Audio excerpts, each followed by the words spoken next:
My husband named our baby after his ex while I was under anesthesia and said, "You'll get over it."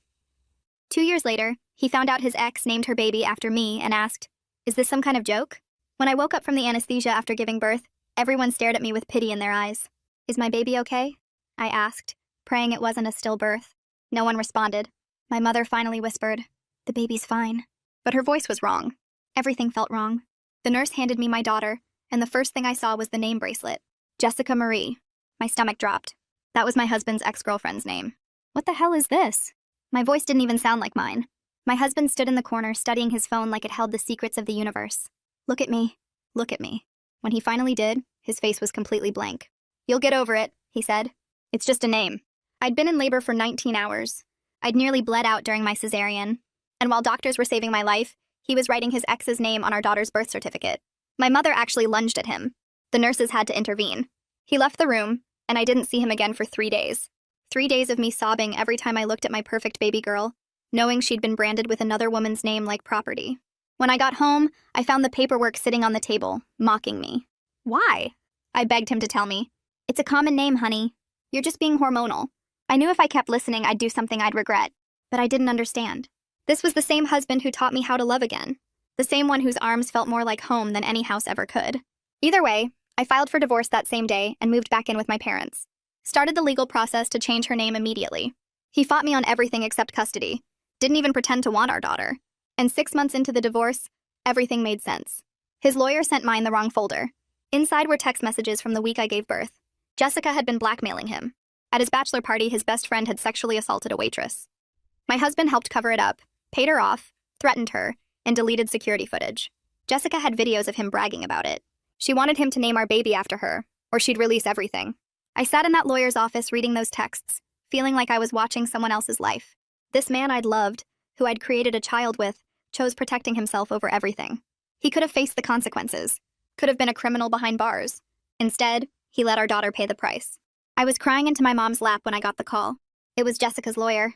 "She wants to meet you," she said, like she deserved my time. Every bone in my body wanted to say no. "Sure, send me a date and time that works," I responded. You see, I needed to look her in the eye. I needed to understand what kind of woman does this. We met at a Starbucks, and the first thing she said was, "I didn't think he'd actually do it." Her hands shook around her coffee cup. When I heard he really put my name on that birth certificate, I threw up. I realized if he could do that to his own baby, to you while you were literally unconscious from giving birth, what else was he capable of? She told me everything.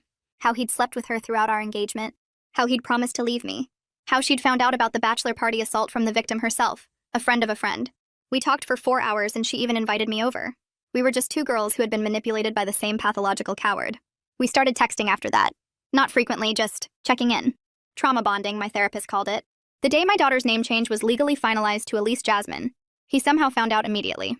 "You vindictive witch," his text read. "Erasing Jessica from my daughter's name? I'll take you back to court." I forwarded it to Jessica. She sent me flowers that same day. "To new beginnings," the card read. A year after the divorce, Jessica sent me an ultrasound photo.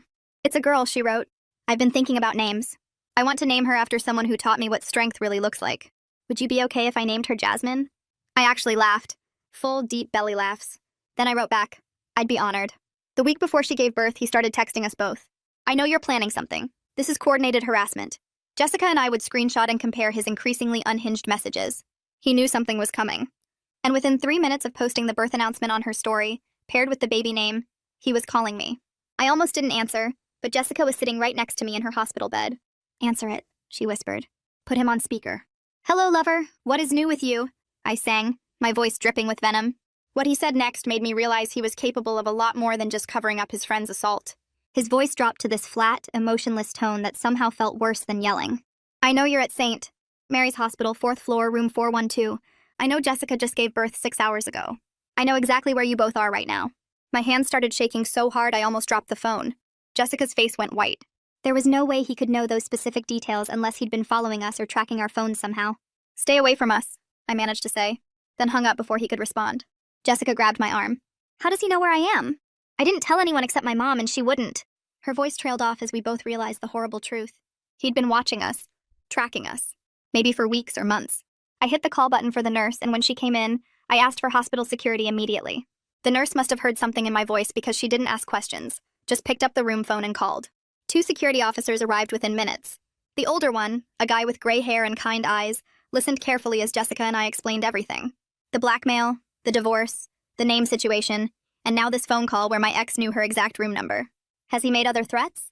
The officer asked. I pulled out my phone and showed him the texts from the past week. You vindictive witch, and I know you're planning something, and this is coordinated harassment. The officer's expression got more serious with each message. Have you filed a police report yet? I shook my head. We need to do that first thing tomorrow, he said. But right now, let me put privacy flags on this room and update our no visitor list. No one gets in here without Miss Jessica's explicit permission, and we'll have extra patrols on this floor tonight. After the security officers left, Jessica and I just sat there in stunned silence. Her newborn daughter Jasmine slept peacefully in the bassinet, completely unaware that her mother was stalked by a man who'd already proven he was willing to hurt people to protect himself.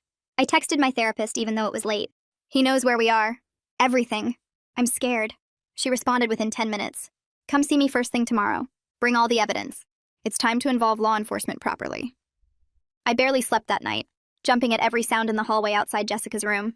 The next morning, I kissed Elise Jasmine goodbye at my mom's house and drove straight to the police station. My hands were still shaking as I walked through those doors carrying a folder stuffed with printed screenshots. Every threatening text. Every message where he mentioned locations he shouldn't have known. The timeline I'd created showing his increasingly specific knowledge about where Jessica and I were at different times. The intake officer at the front desk looked bored until I mentioned the words stalking and blackmail and assault cover-up. Then she sat up straighter and called for a detective. Detective Colin Anderson came out 20 minutes later. He was younger than I expected, maybe mid-30s, with sharp eyes that missed nothing. We sat in a small interview room that smelled like old coffee, and he spread out all my evidence across the table. He read through everything carefully, asking questions about dates and times and specific incidents. When do you think the surveillance started? He asked. I thought back through the past few months. Maybe around the time Jessica got pregnant? He started knowing things he shouldn't have known. Like when I changed Elise Jasmine's daycare. He texted about it the same day even though I hadn't told him. Detective Anderson made notes. What devices do you use regularly? Phone, laptop, tablet? I listed everything. He explained that proving stalking required documented patterns, which I had, but we also needed to figure out how he was tracking us. I want you and Jessica to check your phones carefully. Look for unfamiliar apps, weird settings, anything that seems off. Check your location services especially. That afternoon, Jessica and I sat together in her hospital room going through every setting on our phones. It took almost an hour of careful searching before Jessica found it. Her location services showed sharing enabled with an email address neither of us recognized. My phone had the same thing. Some account we'd never heard of had access to our exact locations at all times. My stomach turned over. He'd been watching us move around the city like dots on a map, knowing where we went, who we saw, everything. We immediately disabled all location sharing, changed every password we could think of, and I called Detective Anderson to tell him what we'd found. That's good evidence, he said. But I'm going to recommend you both get completely new phones with new numbers. If he had access to install that tracking, he might have other ways in that you haven't found yet. The thought of getting a new phone made my chest tight. I was already stretched so thin financially.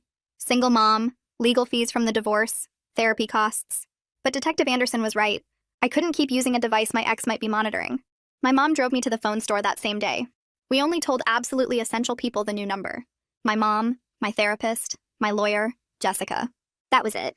The woman at the store tried to upsell me on a fancy plan, but I just needed the most basic phone that worked. The total still made me wince. Money I didn't really have. But walking out of that store knowing he couldn't track this device anymore made it worth every penny. I went back to the hospital and stayed overnight in Jessica's room. She was discharged the next day, but these first vulnerable nights after giving birth felt dangerous. We took turns sleeping while the other one stayed awake, keeping watch. Every footstep in the hallway made us both jump. Every time the elevator dinged, we tensed up. The security protocols were in place, but neither of us could fully relax. I held baby Jasmine while Jessica tried to sleep. This tiny, perfect person who'd been named after me. After strength Jessica said I'd shown her. The weight of keeping both our daughters safe felt crushing. 3 days later, Detective Anderson called my new number. I'm opening a formal harassment investigation, he said. I need you and Jessica to come down to the station so we can document the full scope of everything that's happened. The blackmail folder from your divorce, the current stalking, all of it together creates a stronger case than either issue alone. We met him at the station the next morning. Jessica brought copies of the original blackmail evidence. The texts where my ex had bragged about covering up the assault. The videos she'd used to force him to name my daughter after her. Detective Anderson reviewed everything with the same careful attention he'd shown before. Then he asked the question I'd been dreading. Would you be willing to reach out to the woman who was assaulted at the bachelor party? Her testimony could be crucial if this escalates to criminal charges. I know it's a sensitive ask. Jessica and I looked at each other. We both knew the waitress through this complicated web of mutual friends. Jessica had the contact information for the friend who'd originally told her about the assault. We can try, Jessica said slowly. But we need to be really careful about how we approach her. She's already been through so much. Detective Anderson nodded. Absolutely. Make it clear she's under no pressure. We're not asking her to go public or testify in court right now. Just wondering if she'd be willing to speak with me confidentially about what happened. That evening, Jessica composed a careful message to send through the mutual friend. She wrote and rewrote it 5 times, trying to get the tone exactly right. Finally, she settled on something that explained the situation honestly. We weren't asking the waitress to relive her trauma publicly. We just wanted to know if she'd be willing to talk confidentially with a detective about what my ex-husband had done. We emphasized over and over that she was under zero pressure, and we would completely understand if she said no. Jessica hit send and we both stared at her phone, waiting. The response came 2 days later through the same mutual friend. The waitress appreciated being asked respectfully instead of ambushed or pressured. She wasn't ready to engage with law enforcement right now, but she did confirm, off the record, that my ex-husband had personally handed her the cash payment, that he'd been the one to threaten her about keeping quiet, that he'd stood there and watched while his best friend deleted the security footage. It wasn't the answer we'd hoped for, but Detective Anderson said even this secondhand confirmation helped establish the pattern of behavior. My ex wasn't just someone who made bad choices once. He was someone who consistently chose to protect himself no matter who got hurt in the process. The investigation was officially open now, and for the first time since I'd woken up from anesthesia to see Jessica's name on my daughter's hospital bracelet, I felt like maybe someone with actual authority was finally taking this seriously. 2 days of waiting felt like 2 weeks.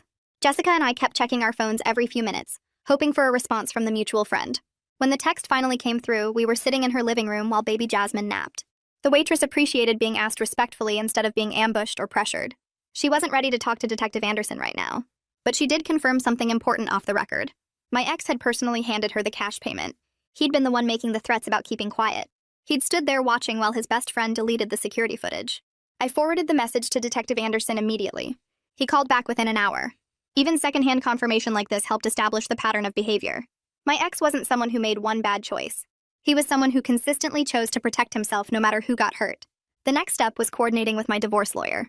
She'd been copied on all the police reports and had reviewed the stalking evidence with her own investigator. Together with Detective Anderson, they drafted a formal cease and desist letter. The letter warned my ex that any further contact or location tracking would result in immediate legal action. They kept it deliberately vague about what evidence we actually had. The goal was to make his paranoia work against him. If he thought we knew more than we did, maybe he'd slip up trying to cover his tracks. The letter went out by certified mail and email on a Thursday morning. I thought maybe it would scare him into backing off. I was wrong. 2 days later, a process server showed up at my mom's house. My ex had filed an emergency motion for temporary custody modification. My hands shook so badly I could barely hold the papers. He was claiming I was experiencing a postpartum mental health crisis, that I was making erratic decisions that endangered our daughter. His lawyer had submitted cherry-picked text messages as proof. Messages where I'd mentioned feeling overwhelmed, where I'd said I was exhausted, where I'd admitted to my therapist that some days were really hard. They'd twisted every normal human emotion into evidence of instability. I couldn't breathe. The hearing was scheduled in just 3 weeks. 3 weeks for a judge to decide if I was fit to keep my daughter. What if the judge believed him? What if they looked at me and saw exactly what he wanted them to see? A hysterical woman making accusations against her ex. Someone too emotional to think clearly. I sank onto the couch and the panic attack hit full force. My chest felt tight. My vision went spotty. I couldn't get enough air. My mom found me like that and immediately pulled me into her arms. She held me while I sobbed and hyperventilated. She didn't tell me to calm down or that everything would be okay. She just held me until the worst of it passed. Then she helped me make a practical plan. We needed to document everything. Gather character witnesses who could speak to my parenting. Get a letter from my therapist explaining what was really going on. My mom made a list while I tried to stop shaking. First priority was the therapist letter. I called and explained the situation. She had an opening the next morning and told me to bring all the court documents. The appointment felt surreal. I sat in her familiar office and watched her read through my ex's twisted version of our conversations. Her face got harder with each page. When she finished, she looked at me with something close to anger. Not at me. At him. She started typing immediately. The letter she wrote explained that my emotional responses were completely normal reactions to betrayal and blackmail revelation and ongoing harassment, not signs of mental instability. She emphasized that seeking therapy and building support systems demonstrated healthy coping, not crisis. That recognizing when I felt overwhelmed and reaching out for help showed good judgment. That protecting my daughter from a man who'd proven himself dangerous was rational, not erratic. She printed 3 copies and signed them all. Told me to give one to my lawyer and keep the others for my records. Jessica called that same afternoon. She'd heard about the custody motion through the legal grapevine. Before I could even ask, she offered to testify. About his controlling behavior. About the stalking incidents. About everything she'd witnessed. She was barely 2 weeks postpartum and still recovering from her own delivery. But she was willing to stand with me despite her own vulnerability. I cried with gratitude right there on the phone. Having her support meant more than I could express. But I also knew we needed more than just our testimony. We needed someone with a bigger platform to understand what was happening. I'd been following an investigative reporter named Judy Rice for months. She'd covered similar stories about men using family court to continue abuse after separation. Stories about how the system failed to recognize patterns of coercive control. I found her contact information on her website and sent a careful email. Explained the basics of my situation and asked if she'd be willing to meet. She responded within hours. Said she'd meet me for coffee to hear my story. But she was upfront that publication decisions depended on corroboration and legal vetting. We met at a quiet coffee shop on a Tuesday morning. Judy was younger than I expected. Maybe mid-30s with sharp eyes and a notebook already open. I walked her through the entire timeline. Waking up from anesthesia to see Jessica's name on my daughter's hospital bracelet. The divorce and name change battle. Finding out about the blackmail 6 months later. Meeting Jessica and building our unlikely friendship. The stalking that started after Jessica named her baby after me. The current custody fight and my ex's escalating behavior. Judy took careful notes and asked smart questions. What documentation did I have? Was I prepared for potential backlash if this went public? Had I considered how this might affect the custody case? I'd brought copies of everything. The original blackmail folder, screenshots of threatening texts, police reports, the tracking device evidence. She reviewed it all methodically. Then she explained how she'd approach the story. She'd want to publish without using real names to protect everyone involved. Focus on the pattern of coercive control rather than individual details. But she warned me that even anonymized stories sometimes got identified by people close to the situation. I needed to think carefully about the risks. Going public might help other women recognize similar patterns, but it might also make my ex more dangerous. Might give him ammunition to use against me in court. I sat with those competing concerns for a long moment. Then I made my decision. I'd share everything with Judy under one condition. She had to run it all past her legal team before publication. Make sure we weren't creating problems for the criminal investigation or the custody case. Judy agreed immediately. Said she'd need a few weeks to verify details and reach out to other sources who might corroborate the broader pattern. She couldn't promise publication, but she'd do her best to tell the story responsibly. We shook hands in that coffee shop, and I felt something shift. This wasn't just about my personal battle anymore. It was about shining light on a system that let men like my ex manipulate and control even after separation. About making sure other women knew they weren't alone or crazy. That what was happening to them had a name and a pattern. I drove home feeling more determined than scared for the first time in weeks. That determination lasted exactly until I got home and checked my calendar. The custody hearing was in 2 weeks. My mom had already requested that day off work 3 times and gotten denied each time because 2 other people in her department were out on medical leave. I couldn't bring Elise Jasmine to court. The thought of her sitting in a waiting room while lawyers argued about her future made me feel sick. I started texting everyone I knew. The first 5 people either had work conflicts or their own childcare issues.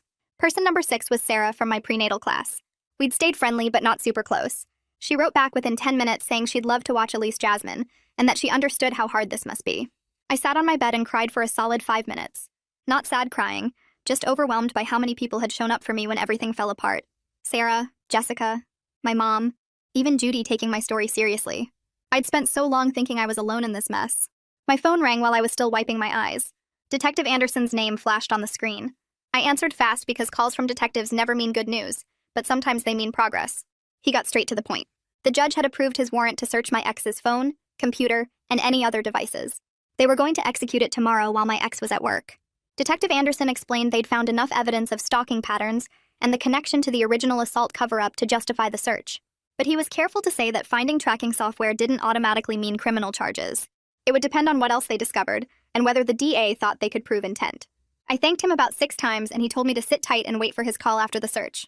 The next day dragged on forever. I kept checking my phone every 10 minutes even though Detective Anderson said it would take most of the day.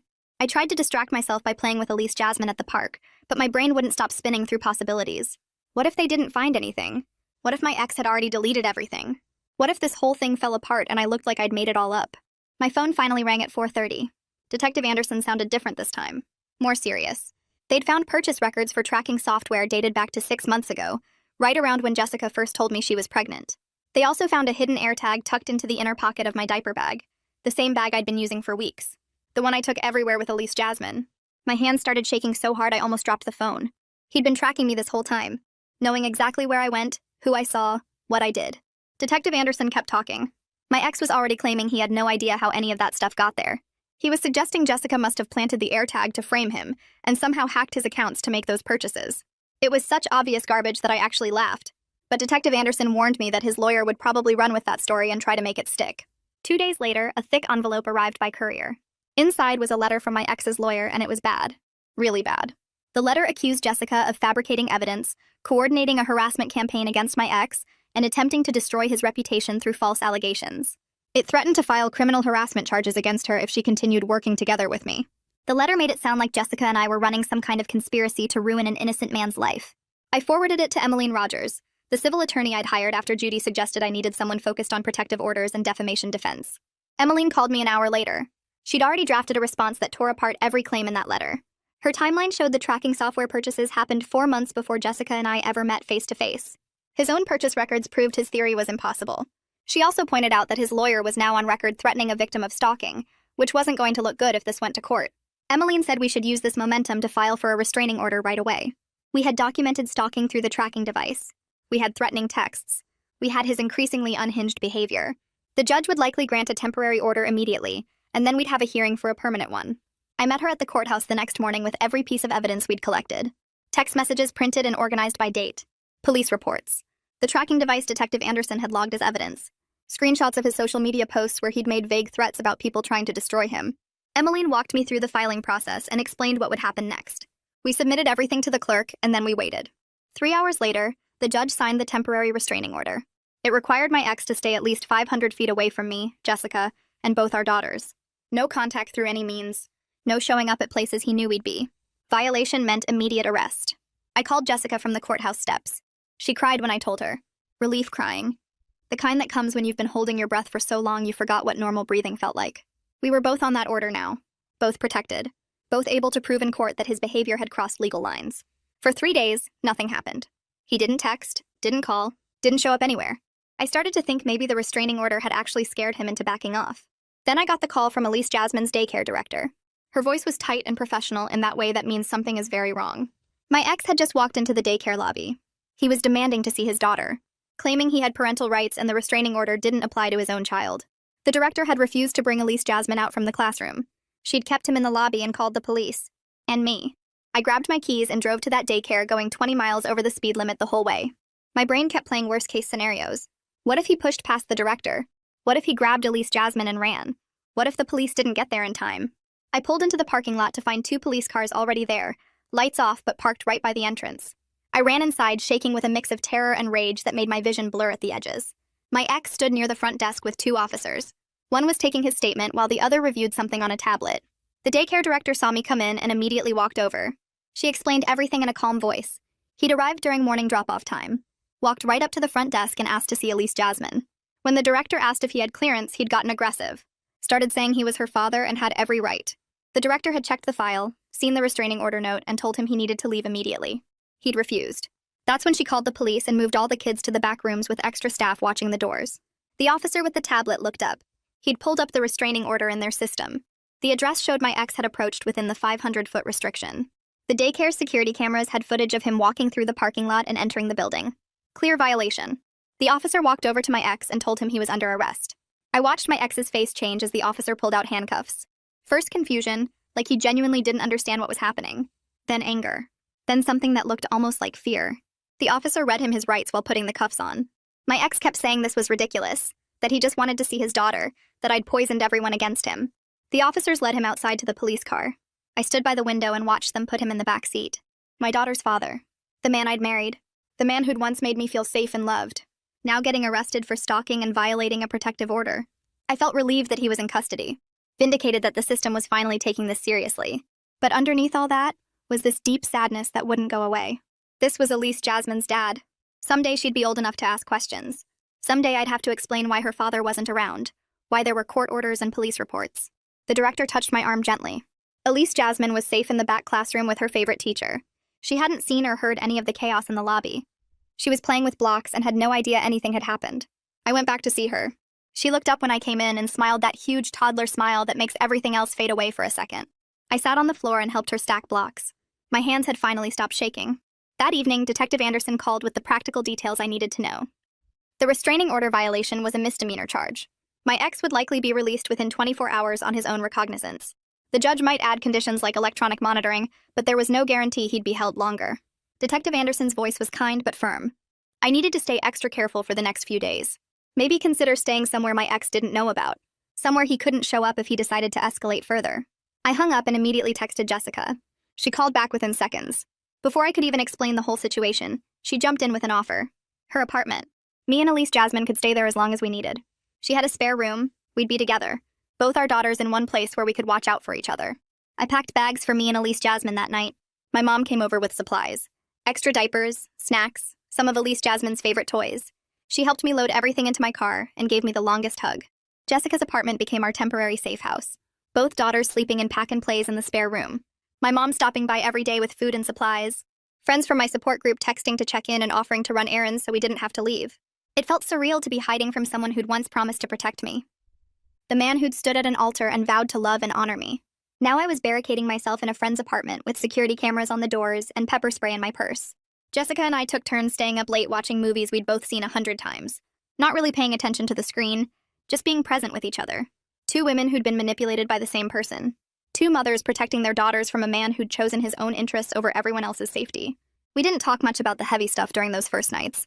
Mostly we just existed in the same space, made meals together, played with our babies, tried to create some sense of normal in a situation that was anything but. 3 days later, Judy's article went live on a respected online magazine that covers family law and social justice issues. I sat at Jessica's kitchen table with my laptop, hands shaking as I clicked the link she'd texted me that morning. The headline read, "When Family Courts Become Weapons, How Abusers Use Custody Battles to Continue Control." My story was there, buried in careful language that kept me anonymous. She'd changed enough details that nobody could identify me specifically, but I recognized every beat of my own nightmare woven through her words. The article talked about 3 different women, 3 different patterns of manipulation and legal harassment, all connected by the same thread of men who couldn't accept losing power. I read it twice, then a third time, feeling something shift in my chest. My story wasn't unique. That hurt and helped at the same time. Jessica read over my shoulder, her baby asleep in a carrier strapped to her chest. She squeezed my hand when we got to the part about coerced naming decisions and blackmail schemes. The article didn't name anyone, but it laid out the facts with brutal clarity. By noon, the article had been shared hundreds of times across social media. I watched the numbers climb on my phone screen, feeling exposed and validated in equal measure. The comment section filled up fast. Person after person sharing their own experiences with ex-partners who weaponized custody proceedings, who stalked and harassed through legal channels, who made court into another battlefield. Some comments made me cry. Others made me angry all over again at how common this pattern was. Nobody identified me in the comments, thank God. Judy had done her job protecting my privacy while still telling the truth. But reading those other stories, seeing how many people understood exactly what I'd been through, made me feel less alone than I had in months. Jessica printed out some of the most supportive comments and stuck them on her fridge. One woman wrote about her ex tracking her phone for 2 years before she discovered it. Another described her ex filing frivolous motions every few months just to drain her bank account and keep her in constant legal limbo. A third talked about her ex using their daughter's therapy sessions to gather ammunition for custody battles. Every story had the same undertone of exhaustion and determination. We were all just trying to protect our kids and ourselves from people who saw family court as another tool for control. My phone buzzed with a call from Emmeline around 3 that afternoon. Her voice sounded tight and professional when I answered. She'd received a cease and desist letter from my ex's lawyer within hours of the article publishing. They were threatening a defamation lawsuit, claiming the article was libel even though no names had been used. They demanded an immediate retraction and public apology. I felt my stomach drop, but Emmeline's tone stayed calm and almost amused. She explained that truth is an absolute defense against defamation. We had extensive documentation supporting every single claim in that article. Text messages, police reports, court filings, witness statements. His lawyer was bluffing, trying to intimidate us into silence. She'd already drafted a response laying out exactly why their threats held no legal weight. I asked if I should be worried, and she told me this was actually a good sign. It meant the article had hit close enough to home that he felt threatened. People who have nothing to hide don't send cease and desist letters over anonymous articles.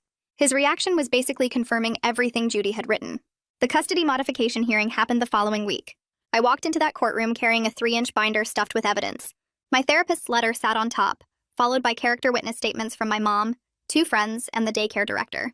The police report from the restraining order violation took up an entire section. Screenshots of threatening texts filled page after page. Emmeline had organized everything with colored tabs and a table of contents. My ex sat across the room with his lawyer, both of them looking furious and cornered. He wouldn't meet my eyes. His lawyer kept shuffling papers and whispering to him with increasing urgency. I watched them and felt a strange calm settle over me. I had the truth on my side. I had documentation. I had witnesses. The judge entered and we all stood. She was a woman in her 50s with reading glasses on a chain and a no-nonsense expression. She took her seat and immediately started reviewing the submitted evidence before even calling the hearing to order. The silence stretched out while she read through page after page of my binder. I watched her face for any reaction, but she kept her expression neutral and focused. After what felt like hours but was probably 20 minutes, she looked up and started asking questions. She wanted to know about the stalking allegations. When had I first noticed the tracking? What evidence did I have? How had law enforcement responded? I answered each question as clearly as I could, referring to specific documents in the binder. She asked about the circumstances around my daughter's naming. I explained the blackmail situation, the assault cover-up, the way he'd used our baby as a bargaining chip. His lawyer tried to interrupt, tried to redirect focus to my supposed mental instability. He started talking about how I was clearly experiencing some kind of postpartum crisis, making erratic decisions, possibly delusional. The judge cut him off mid-sentence. She looked at him over her glasses and said that seeking therapy demonstrates responsibility, not crisis. She noted that my therapist's letter specifically addressed my mental health and found me to be coping appropriately with extraordinary circumstances. His lawyer's face went red, but he sat back down. The judge continued reviewing evidence, asking more pointed questions about the restraining order violation and the tracking device found in my diaper bag. She asked my ex directly why he'd gone to the daycare when he knew about the temporary restraining order. He stammered something about just wanting to see his daughter, about having rights as a father. The judge's expression didn't change, but something shifted in the air. After hearing testimony from both sides, she announced her ruling. Modified custody arrangement, supervised visitation only, at an approved facility with a trained monitor present. She cited serious concerns about his pattern of harassment and the recent restraining order violation.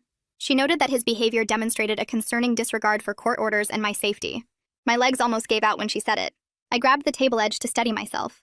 Emmeline put a hand on my shoulder. Across the room, my ex's face had gone completely white. But the judge wasn't done. She extended the restraining order for a full year and warned him that any further violations would result in immediate jail time and potential termination of parental rights. Her voice was sharp and clear. She said she'd seen too many cases where harassment escalated after initial court orders. She was not going to let that pattern continue here. His face went from white to gray. For the first time since this whole nightmare started, he looked like he finally understood that his actions had real consequences, that he couldn't manipulate or threaten his way out of this, that the system was actually going to hold him accountable. Walking out of that courthouse felt like surfacing after being underwater too long. The sunlight seemed brighter. The air felt cleaner. I could breathe fully for the first time in months. I knew this wasn't over. He'd probably keep fighting through whatever channels he could find. But I'd won this round. At least Jasmine was safe. I was safe. The court had seen through his manipulation. Jessica met me on the courthouse steps with baby Jasmine strapped to her chest.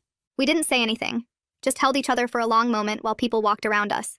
Two women who'd survived the same predator, standing together in the sunlight outside a courthouse that had finally protected us instead of enabling him. Emmeline joined us a few minutes later with news about the threatened defamation lawsuit. She'd filed an anti-SLAPP motion to dismiss it, arguing that the article addressed matters of public concern and that my ex couldn't prove any of the statements were false. She was confident the motion would succeed, but she warned me that legal fees were adding up quickly. The restraining order violation, the custody modification, now this anti-SLAPP motion. My retainer was almost gone and we'd need to replenish it soon. I nodded, already doing the math in my head. That night, after putting Elise Jasmine to bed, I opened my laptop and started looking for freelance work. Graphic design projects, content writing gigs, anything I could do in the evenings that would bring in extra money. My mom had already offered to help with childcare, so I could take on more projects. I sent out a dozen applications before midnight, tailoring my portfolio to each one. The financial strain was exhausting. I was already stretched thin between childcare costs and basic living expenses. Adding legal fees on top felt impossible. But I reminded myself that safety and stability were worth the temporary struggle, worth the late nights and the stress and the constant juggling. Elise Jasmine deserved a mother who fought for her protection, no matter what it cost. 2 days later, Jessica texted me about a support group she'd found for women dealing with controlling ex-partners. She said it met Thursday evenings at a community center downtown and asked if I wanted to come with her just once to see what it was like. I almost said no because the idea of sitting in a circle sharing my story with strangers made my stomach hurt, but something about her asking made me feel like maybe I should try it. So I texted back that I'd go. Thursday came faster than I expected, and my mom agreed to watch Elise Jasmine for the evening. I drove to the community center and found Jessica waiting outside the building, holding baby Jasmine in a carrier against her chest. We walked in together and followed signs to a small room where about 8 women sat in folding chairs arranged in a circle. The facilitator welcomed us and explained that everything shared stayed in the room, and nobody had to talk if they didn't want to. One by one, women started sharing their stories, and I couldn't believe how similar they all sounded to mine. Different details, different names, but the same patterns of control and manipulation and using the legal system to keep hurting us. When it was my turn, I told them about the name on the birth certificate and the blackmail and the stalking and the restraining order violations. Nobody looked shocked or disbelieving. They just nodded like they understood completely, because they'd lived versions of the same nightmare. After the meeting ended, 3 women came up to me and gave me their phone numbers, saying to call anytime I needed to talk or felt unsafe. Driving home that night, I felt less alone than I had in months. Like maybe I wasn't crazy for being so scared and vigilant all the time. The next morning, Detective Anderson called while I was making breakfast for Elise Jasmine. He said the district attorney had finished reviewing all the evidence about the bachelor party assault and the cover-up. My heart started racing because I thought maybe they were finally going to charge him with something real. But then Detective Anderson explained that the statute of limitations had run out on the original assault, meaning they couldn't prosecute that crime anymore because too much time had passed. I felt my chest tighten with disappointment until he said they were focusing on obstruction of justice charges instead. He explained that destroying the security footage and threatening the waitress to keep quiet were separate crimes with longer time limits. It wasn't the full accountability I wanted, but it was something. He said the DA was still deciding whether to file charges and would let us know within the next few weeks. I thanked him and hung up, then sat at the kitchen table feeling this weird mix of hope and frustration. 3 days later, Detective Anderson called again with news that completely surprised me. The waitress who'd been assaulted at the bachelor party had reached out to him directly after seeing Judy's article online. She said reading about other women speaking up made her realize she was ready to give a formal statement now. Detective Anderson met with her that same afternoon, and she told him everything about the assault, the payment my ex personally handed her, and the threats he made about ruining her life if she went to the police. She even had text messages from the friend who'd connected her with Jessica years ago, messages that mentioned my ex by name and described what he'd done. Detective Anderson said her testimony was exactly the kind of corroboration they needed to make the obstruction case stronger. He sounded more confident than before that the DA would move forward with charges. I called Jessica right away to tell her, and we both cried on the phone. Not sad crying, but this overwhelming relief that maybe justice was actually going to happen. 6 weeks after Emmeline filed the anti-SLAPP motion, the hearing date finally arrived. I took the morning off from my freelance work and met Emmeline at the courthouse. She'd warned me that these hearings were usually quick and technical, mostly lawyers arguing about legal standards. We sat in the courtroom, and I watched my ex's lawyer stand up and try to argue that Judy's article was defamatory and caused his client reputational harm. Emmeline stood up next and calmly explained that the article addressed matters of public concern, used anonymized details, and that my ex couldn't prove any of the statements were actually false. The judge listened to both sides for maybe 20 minutes total, then said he was granting the anti-SLAPP motion and dismissing most of the defamation claims. He also ordered my ex to pay a portion of my legal fees as punishment for filing a baseless lawsuit meant to silence me. It wasn't a complete victory because one small claim survived for technical reasons, but Emmeline said that claim would get dismissed too once we provided more documentation. Walking out of that courthouse, I felt lighter than I had in weeks. 2 days after the hearing, Emmeline called with more news. Someone had anonymously forwarded Judy's article and copies of the court documents to my ex's employer. She didn't know who did it, and warned me not to ask too many questions about the source. His employer had placed him on administrative leave while they conducted an internal investigation into whether his behavior violated company ethics policies. Emmeline cautioned me not to celebrate too openly on social media or in texts because retaliation was still possible, and we didn't want to give him ammunition. But alone in my apartment that night after putting Elise Jasmine to bed, I let myself feel a moment of quiet satisfaction that his actions were finally catching up to him in ways that actually mattered. The following Tuesday was the first supervised visitation at an approved facility downtown. I drove Elise Jasmine there, and my stomach was in knots the entire way. The supervisor met us in the lobby and explained that I'd wait in a separate room while the visit happened, and she'd come get me when the 2 hours were up. I sat in that waiting room trying to read a magazine, but mostly just watching the clock and imagining what was happening in the other room. When the supervisor finally came to get me, she walked me to her office first before bringing out Elise Jasmine. She said the visit had gone fine, but that he seemed really uncomfortable and awkward with basic childcare stuff. He'd barely engaged with Elise Jasmine beyond surface-level play, mostly just sitting there while she played with toys by herself. The supervisor said she'd seen this pattern before with parents who didn't actually want custody, but were fighting for it anyway out of spite or control. Hearing that made me sad for Elise Jasmine, even though it also validated my instinct that he'd never really wanted to be her father. After that first visitation, Jessica and I started developing a careful routine for staying safe. We checked in with each other every morning and every night through text. We shared our locations with each other using a secure app that would alert us if either of us went somewhere unexpected. We kept detailed logs of every concerning incident, every weird text, every time we saw his car somewhere it shouldn't be. It was exhausting to live with this level of constant vigilance and documentation. Some days I just wanted to be normal and not have to think about safety protocols and evidence collection. But we both knew it was necessary because men like him didn't just give up when they lost in court. During my next therapy session, I told my therapist about the obstruction charges the DA was considering. She asked how I felt about my ex potentially going to jail, and I started crying because I didn't know how to answer. Part of me wanted him to face real consequences for everything he'd done, but another part of me felt sad about the total destruction of what I'd thought our family would be. My therapist said it was okay to feel both things at the same time, that grief and anger could exist together in the same space. She reminded me that wanting accountability didn't make me vindictive, and feeling sad didn't mean I was weak. It just meant I was human and processing a really complicated situation. 2 weeks later, Detective Anderson called with the news I'd been waiting for. The district attorney had decided to file obstruction of justice charges related to destroying the security footage and intimidating the waitress into silence. The assault itself was beyond the statute of limitations like he'd warned, so those charges weren't possible. It wasn't the full accountability I'd wanted, but it was more than I'd expected given all the legal constraints. Detective Anderson said the arraignment would happen within the next month, and I might be called as a witness if the case went to trial. Around the same time, Judy published a follow-up article about the challenges survivors face when trying to prove digital stalking and coercive control in family court. She used updated details from my case with my permission, focusing on how the legal system struggles to keep up with technology that abusers use to track and harass. This article was less about individual stories and more about policy recommendations and systemic changes that needed to happen. She interviewed several family law attorneys and domestic violence advocates who all said the same thing, that courts were failing survivors because judges didn't understand how modern abuse worked. Reading that article made me feel like maybe something good could come from all this pain. Like maybe my story could help change things for other women dealing with the same nightmare. The emails started flooding in the next morning.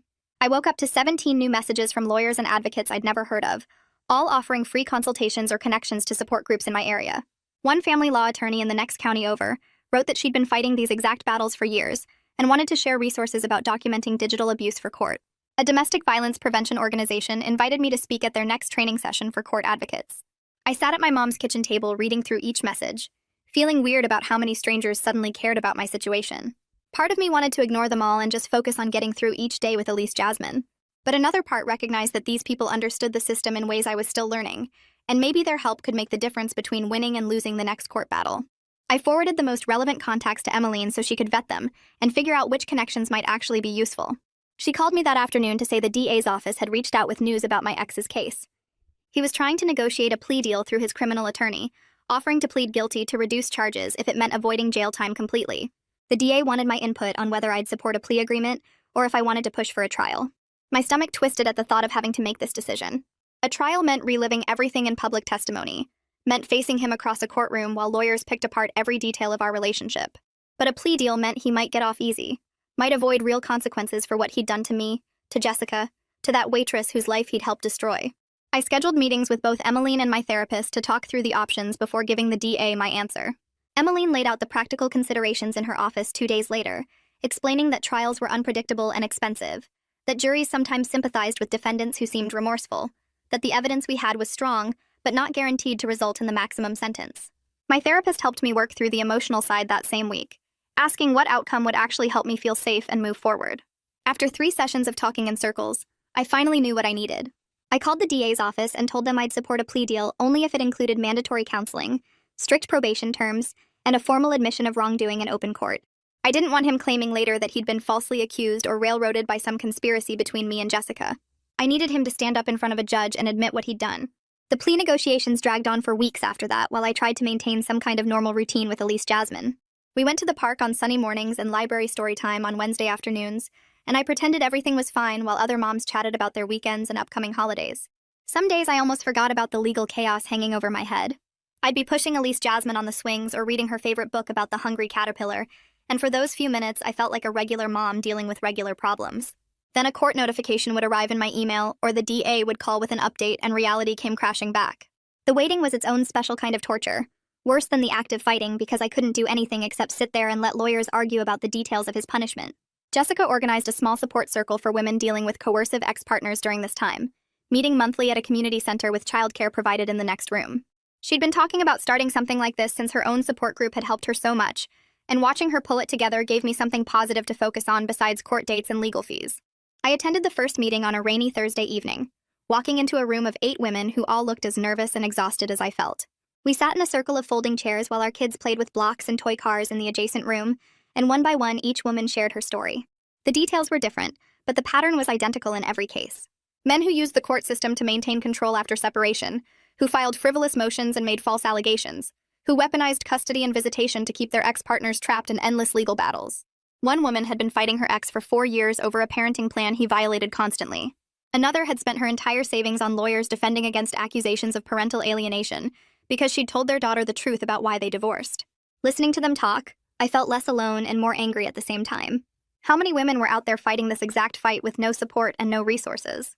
Detective Anderson called me the following week to say he'd finished his investigation and was ready to return my seized devices. I drove to the police station to pick up my old laptop, relieved to have it back even though I'd already replaced it, and moved all my important files to the new one.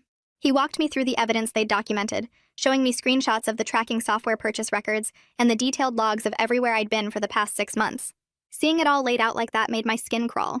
He mentioned that the tracking evidence had been crucial in establishing the stalking pattern, that without those concrete records, it would have been much harder to prove his behavior rose to the level of criminal harassment. I thanked him for taking this seriously when so many cops dismissed these cases as relationship drama.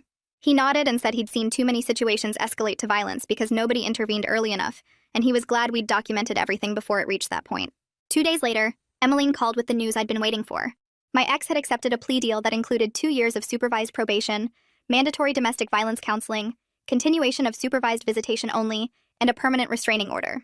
The deal also required him to formally admit in court that he'd engaged in witness intimidation and destroyed evidence related to the assault at his bachelor party. It wasn't everything I'd wanted, but it was more than I'd expected, especially the public admission part. Emmeline explained that the plea hearing would happen within the next 2 weeks, that I could attend if I wanted but wasn't required to be there. I told her I'd be there. I needed to watch him say the words out loud, needed to see him acknowledge what he'd done instead of continuing to play the victim. The morning of the plea hearing, I put on the same navy dress I'd worn to our custody modification hearing, the one that made me look professional and put together even when I felt like I was falling apart inside. My mom offered to come with me, but I went alone, walking into that courtroom and taking a seat in the gallery 3 rows behind the defense table. My ex sat next to his lawyer in a dark suit, his shoulders hunched forward like he was trying to make himself smaller. The judge called the case and asked him to stand, then walked through the terms of the plea agreement in a flat, bored voice that made the whole thing feel surreal. When the judge asked if he admitted to engaging in witness intimidation and destroying evidence, my ex mumbled something I couldn't hear from where I was sitting. The judge asked him to speak up and he repeated it louder. The words came out mechanical and resentful, like he was reading from a script he didn't believe. But he said them. He admitted it. The judge accepted the plea and issued stern warnings about the consequences of any future violations, explaining that probation could be revoked and jail time imposed if he stepped out of line even once. Walking out of that courthouse, I felt a strange mix of closure and leftover anger that I couldn't quite name. Part of me had wanted him to fight it, to give me the satisfaction of watching him lose in a trial. But the practical part knew this was better, faster, less traumatic for everyone involved. The financial pressure started easing slightly over the next few weeks as the court-ordered legal fee reimbursement finally came through. $3,200 deposited directly into my checking account, enough to pay my mom back for some of what she'd covered, and to put a small cushion in my savings. I also picked up a steady freelance contract doing social media management for a local nonprofit, work I could do from home in the evenings after Elise Jasmine went to bed. The pay wasn't great, but it was consistent, and it gave me some sense of control over my finances, instead of feeling completely dependent on my mom's generosity. I was still living in her house and probably would be for another year at least, but I could finally contribute more to groceries and household expenses without feeling like I was drowning. Elise Jasmine turned 2 years old on a sunny Saturday in early spring, and I threw a small party in my mom's backyard with just family and close friends. I'd deliberately not informed my ex, even though he technically had a right to know about major events like birthdays. The supervised visitation supervisor agreed to tell him afterward and send photos, maintaining appropriate boundaries without completely cutting him out of the loop. We had a princess-themed cake and too many presents, and Elise Jasmine ran around the yard in her new sparkly shoes, completely unaware of all the legal battles that had been fought over her name and her safety. Watching her blow out her candles with Jessica's help while baby Jasmine slept in a carrier on Jessica's chest, I felt grateful for how far we'd come from that hospital room 2 years ago. The road had been brutal and expensive and traumatic in ways I was still processing. But we'd survived it, built something stable and safe from the wreckage, and that had to count for something. A few months later, Jessica texted me that Jasmine had just turned 6 months old and asked if we wanted to meet at the park near her apartment. I packed up Elise Jasmine's snacks and toys, and we drove over on a Saturday morning when the weather was perfect. The park had a toddler area with soft rubber ground and low equipment, and our daughters mostly ignored each other in that way little kids do, playing side by side but not really together. Elise Jasmine kept bringing me dandelions she'd picked, and Jasmine sat in Jessica's lap chewing on a teething ring and watching everything with wide eyes. We sat on a bench in the shade while the girls played, and I found myself thinking about how strange it was that something good had come from all the terrible things that happened. Not that I was grateful for the trauma, but I was grateful for Jessica being in my life now, for our daughters growing up knowing each other, for having someone who understood what I'd been through without me having to explain it. The supervised visitation reports started arriving by email every 2 weeks, and I'd read them in my car before going into my mom's house because I didn't want her to see my face while I processed them. The supervisor's notes were always professional but clear. He showed up late 3 times in a row. He spent most of the visit on his phone while Elise Jasmine played alone. He didn't know how to change her diaper properly and had to ask for help. He seemed uncomfortable when she cried and didn't attempt to comfort her. He left 15 minutes early, claiming a work emergency. Reading these reports gave me this complicated feeling I couldn't quite name. like vindication mixed with sadness mixed with relief. The guardian ad litem called me in early April to discuss her observations and recommendations. She'd been reviewing all the visitation reports and had attended 2 of the supervised sessions herself to observe the interactions directly. She explained that Elise Jasmine showed no signs of attachment to him, didn't seek him out for comfort, and seemed more interested in the toys at the facility than in spending time with her father. Based on her professional assessment, she was recommending to the court that visits be reduced from twice monthly to once monthly, and that we reassess in 6 months to see if even that schedule was beneficial for my daughter. I thanked her and hung up, feeling like I could breathe a little easier. The court hearing for the schedule modification happened on a Wednesday morning, and I took off work to attend even though my presence wasn't technically required. I sat in the back of the courtroom while the lawyers presented the guardian's recommendation and the visitation reports to the judge. He barely put up a fight through his attorney, just a weak argument about wanting to maintain his parental connection. The judge reviewed the documentation, asked a few questions, and approved the reduced schedule without much deliberation. Walking out of that courthouse, I felt guilty about how relieved I was, like I should want my daughter to have a relationship with her father, even if he was terrible. That afternoon, I had my regular therapy appointment, and I admitted these feelings to my therapist. She reminded me that prioritizing Elise Jasmine's stability and my own mental health wasn't selfish, that children don't benefit from forced relationships with parents who can't meet their emotional needs, and that my relief was a healthy response to having less disruption and stress in our lives. I started browsing apartment listings online in the evenings after Elise Jasmine went to bed, just looking at what might be possible on my current income. My mom kept insisting there was no rush, that we could stay as long as we needed, but I felt ready to have my own space again. I wanted Elise Jasmine to have her own room, wanted to be able to make my own decisions about what we ate for dinner and when we did laundry. I found a few places that might work and started scheduling viewings for the weekends. One Saturday, Jessica and I met for coffee while my mom watched both girls, and she seemed quieter than usual. After we'd been sitting there for a while, she told me she was thinking about moving back to Ohio to be closer to her parents and sisters. Her family had been asking her to come home ever since Jasmine was born, and she was starting to consider it seriously. I was surprised by how much the idea of her leaving upset me. We'd become real friends over the past year, not just 2 people bonded by shared trauma, and I'd gotten used to having her nearby for playdates and coffee and late-night texts when one of us couldn't sleep. I told her I'd miss her if she moved, and she said she'd miss me too, but that she needed to think about what was best for Jasmine long-term. The civil lawsuit filed by the waitress against my ex and his best friend moved into the discovery phase, and both Jessica and I received requests from her attorney for sworn declarations supporting her case. I spent an evening writing out everything I knew about the bachelor party assault, the cover-up, the blackmail, all of it documented with dates and details.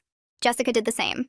We submitted our declarations through our respective attorneys, and it felt good to contribute something concrete to her pursuit of justice, even though our own legal battles were mostly finished.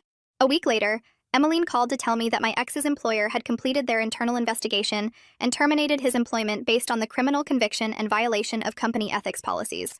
She warned me that losing his job might make him more desperate and unpredictable, so we needed to maintain all our safety precautions. I checked that my security system was armed every night, kept my phone charged and nearby at all times, and made sure the daycare had updated photos and information about the restraining order. In late May, Emmeline forwarded me a message that had come through his lawyer. He was offering to voluntarily terminate his parental rights in exchange for me agreeing to drop the permanent restraining order and stop interfering with his attempts to rebuild his reputation. I read it twice, feeling anger build in my chest at the manipulation of it. He wanted to abandon his daughter officially, but also wanted me to make myself vulnerable to him again and help him pretend he was the victim in all this. Emmeline and I got on the phone within an hour, and I told her to reject the offer immediately. I wasn't interested in any deal that required me to compromise my safety or help him rehabilitate his image. She sent a formal rejection that same day. I finally found an apartment I could afford in early June, a modest 2-bedroom place about 20 minutes from my mom's house. The rent was manageable with my current income, and it had good reviews about security and maintenance. I signed the lease feeling both excited and scared about this step toward real independence. Moving day was exhausting but good. My mom took the day off work to help, and Jessica drove over with Jasmine to bring housewarming gifts, including a top-of-the-line security system she'd researched and ordered specifically for my new place. We spent the afternoon unpacking boxes and setting up furniture, while the girls played with the empty boxes and packing paper. By evening, the apartment actually looked like a home, and I felt proud of what I'd built for me and Elise Jasmine. The restraining order came up for renewal in July, and both Jessica and I had to appear in court to request extensions. We sat together in the courtroom waiting for our cases to be called, and I felt calmer having her there beside me. When my turn came, I presented the documentation of his continued attempts to contact me through third parties, the violations of boundaries, and the ongoing concerns about his stability after losing his job. The judge reviewed everything and granted the extension without hesitation, noting the clear pattern of violations and the legitimate concerns about potential escalation. Jessica's hearing went the same way. Her restraining order extended for another year based on similar patterns of harassment and boundary violations. 6 months after the plea deal, the counseling facilitator sent over his completion report, and I read through it with Emmeline on a video call. The report noted that he attended all required sessions, but showed minimal engagement with the material, and demonstrated little to no insight into his own behavior patterns. The facilitator's professional opinion was that he completed the program because it was court-ordered, not because he actually wanted to change anything about himself. Emmeline explained that this kind of report wouldn't help him if he tried to modify the custody arrangement again, and the supervised visitation would continue exactly as it was. I hung up the phone and sat there for a minute, letting it sink in that he would probably never be a real father to Elise Jasmine. The supervised visitation reports kept showing the same pattern every month, him sitting there looking uncomfortable while she played, barely interacting beyond the most basic level. I'd spent so much energy being angry about what he did and scared about what he might do, but now I just felt tired and ready to accept that this was how things were going to be. He wasn't going to have some big realization or suddenly become the dad she deserved. And that was sad, but it wasn't my problem to fix anymore. On an ordinary Tuesday evening in my own kitchen, I'm browning ground beef for tacos, while Elise Jasmine sits on the living room floor building towers with her wooden blocks. She knocks one over and giggles, then starts stacking them again with that serious concentration toddlers get when they're focused on something. The apartment smells like cumin and garlic, and I can hear my neighbor's TV through the wall playing some game show. This is it, I think. Stirring the meat and watching my daughter play. This boring, peaceful, unremarkable Tuesday evening is what I fought for through all those court dates and police reports and legal fees. The hypervigilance is still there sometimes. That quick spike of fear when I hear unexpected footsteps in the hallway, or when my phone buzzes with an unknown number. The legal battles left marks that probably won't ever completely fade, and I still check the locks twice before bed and keep my phone charged at all times. But we have this now. This simple routine where the biggest drama is whether she'll actually eat her vegetables at dinner, and that's enough. It has to be enough, and somehow it actually is.